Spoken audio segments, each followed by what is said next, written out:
what you're looking at now is all the changes that Melissa has gone. This is approximately 2 years worth altogether, including New Hampshire, of the struggle I had to get her tone, and I had it twice. Very spanky tone for the neck, very rhythmic, articulate, and it could wail away, it could chirp, it could slam, it could do everything. The lead pickup, because it is a lead pickup. In other words, what I started with, this is the beginning of Chinese El Nico, and you can see it's a bridge pickup. That's the kind of pickup Melissa likes on the neck, but she likes one active coil, the black one, this one. So this is the way I orient it, totally different backwards to everybody else, because everybody else thinks that the studs go out this way, but you can't get at I can't slam or chirp, see, because by the time this gets off the neck, the screwables are out of the way, and I can only touch the plastic encapsulated freaking magnets there, those studs. So I can't do my thing, right? So Melissa works this way. This is where the neck is, on this side, right? This is the active pickup, but this has a field. It has a coil, so it responds to this active one, but it is passive. And I prove it. I have a video on Melissa and how she works. That's one thing. This is the new one that I'm going to attempt to rewire the same way. And this time I have my tech who has found programs that you can tap these wires. There's, if you look at it, there's 4 conductors.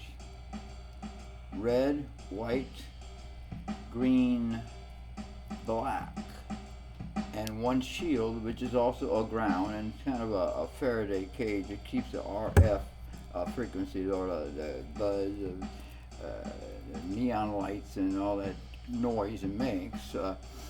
It just diverts it to ground right away before it gets to any positive lead or interfere with that. It is a bridge pickup. What is that? Why is that thing so?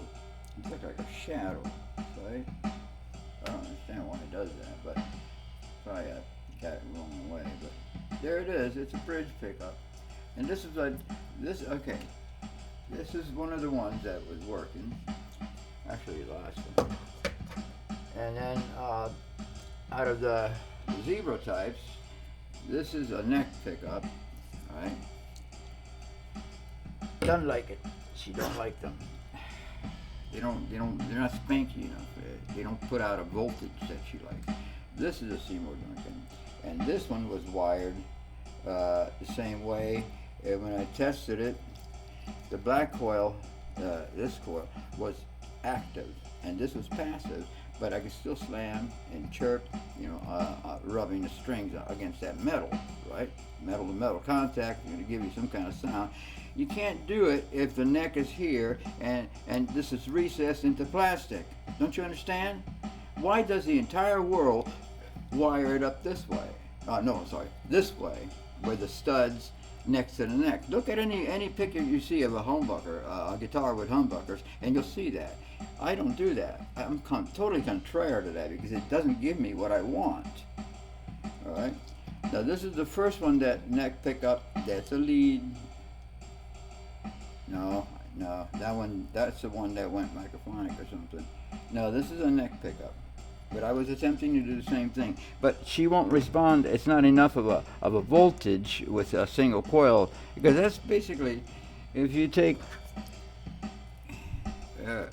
not that one, but where's the one that she had? Oh, okay. You take a bridge pickup and you put it so that the screwables, the ones you can adjust, are here, and it's exposed metal. I can really slam and chirp and do all kinds of tricks Yeah, do it this way. And that's the way everybody makes it. And you look at it. Look at anyone. I don't care who it is. Paul Reed Smith. I don't care. They all do it the same way. They think that you need to have the screwables here. Well, I can't get at them because the neck goes here, and I can't pick a tack. So I have to have it like that. This is my reality. All right. That's the way I have to do it. And Melissa is working essentially with one active coil.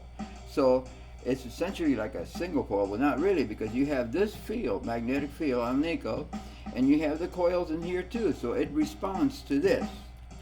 Okay, it's kind of like driver and the passengers in the car. They add to the conversation, but they're not driving. Okay, this is the one that drives. In this formation, wiring a bridge pickup in a neck position for Melissa. So this one, okay, that's the orientation that everybody has, neck here, and then when you slam, you're getting plastic, so you're getting a thud. What I want is a chirp. All right, so then you have these, the beast.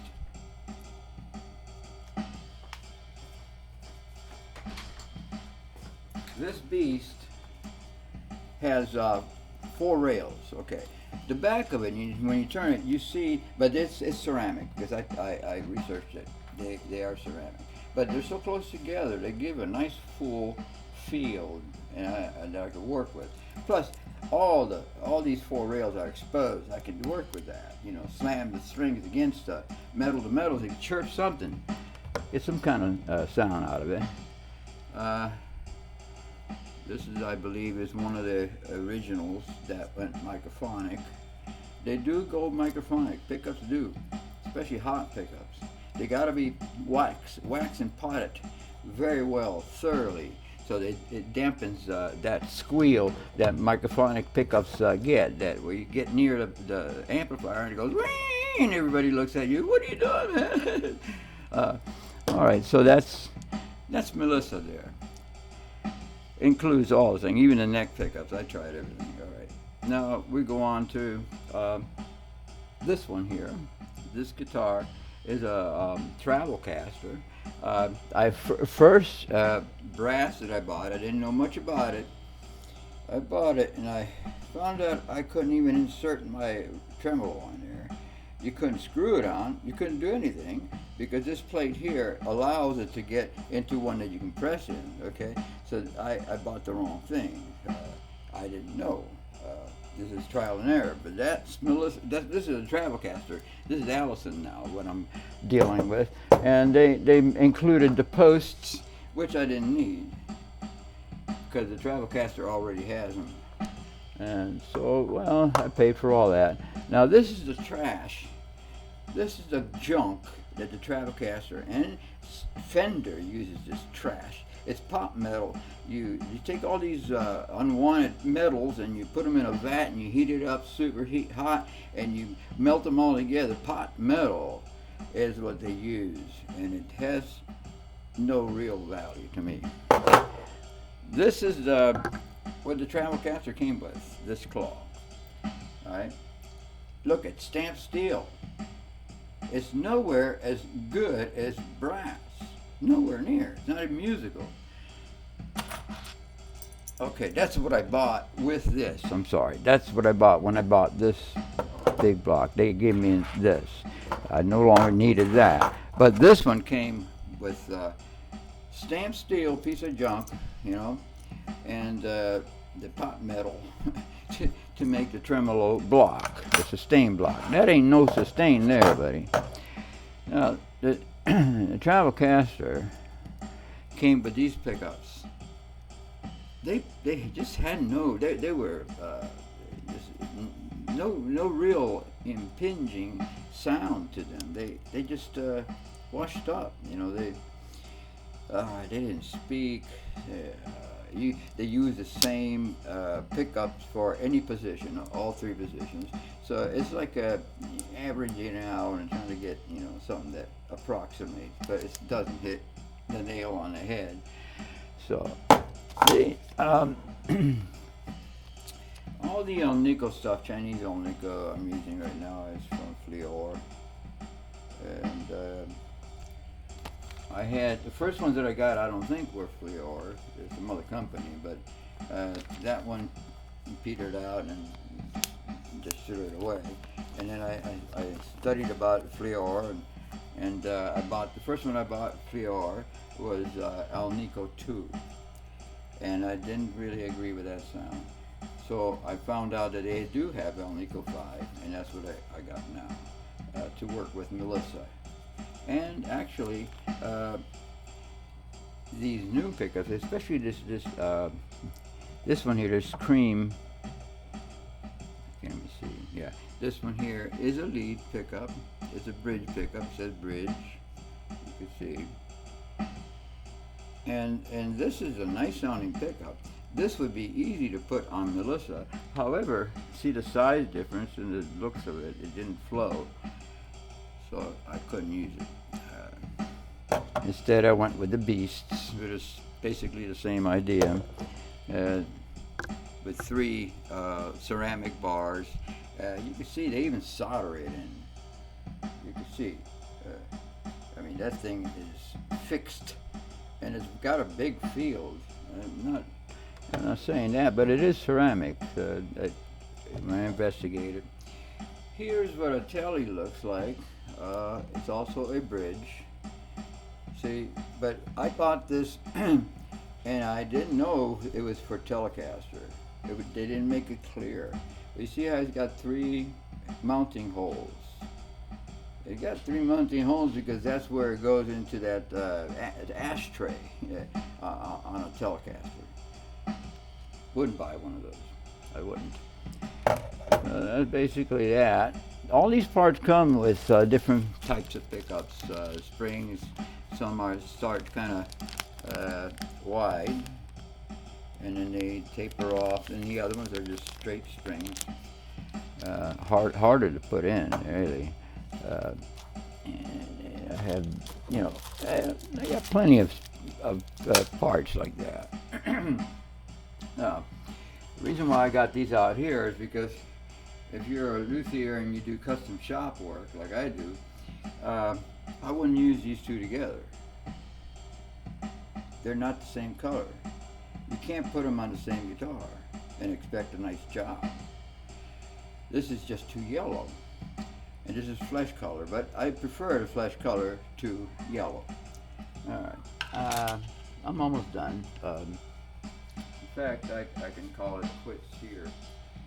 So this is what I deal with. This is what a lot of luthiers that work on acoustic guitars don't have to deal with it. They deal with the transducers and stuff, unless you have a combination of some sort of pickup that's magnetic in the mouth and transducer at the bridge.